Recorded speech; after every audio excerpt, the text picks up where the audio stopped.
আমাকে বাধা দিও না, দেশের জন্য আমাকে কিছু করতে দাও। আমাদের মতো ছেলেরা যদি ঘরে বসে থাকি দেশ রক্ষা করতে কে?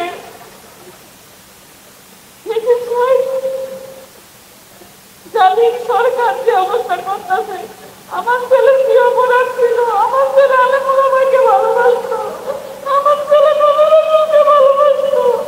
আমার ছেলে আমাকে বলে না, দেখো মেলার সাইকেলকে কিভাবে মারছে, কিভাবে অত্যাচার করছে, না তুমি কেনা মহিলাকে শুনছি না বাবা বলি নাই।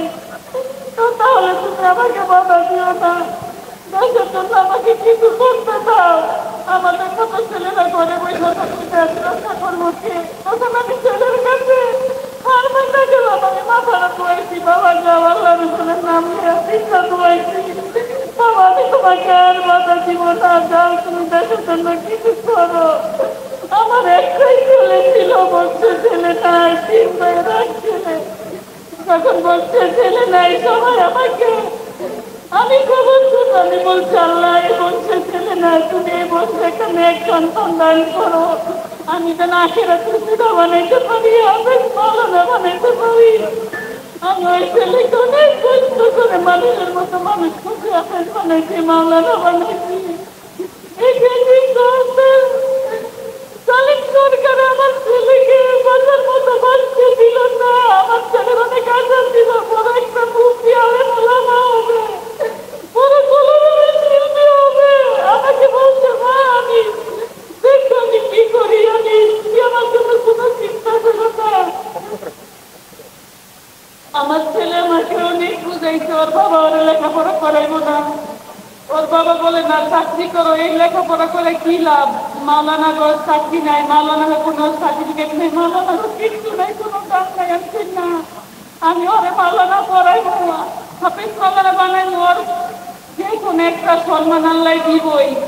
আমি যদি ওর কোনো জায়গায় চাকরি না হয়, আমার মামা যত মাদ্রাসা আছে আমি ওই মাদ্রাসায় চাকরি দিয়ে দিব, তুমি চিন্তা করো না। আমি নিজে পড়াইছি আমার ছেলেকে, আমি নিজে পরিশ্রম করে কাজ করে আমার ছেলেকে আমি পড়াইছি, ওর বাবা পড়াই নাই, ওর বাবা পড়াবো না।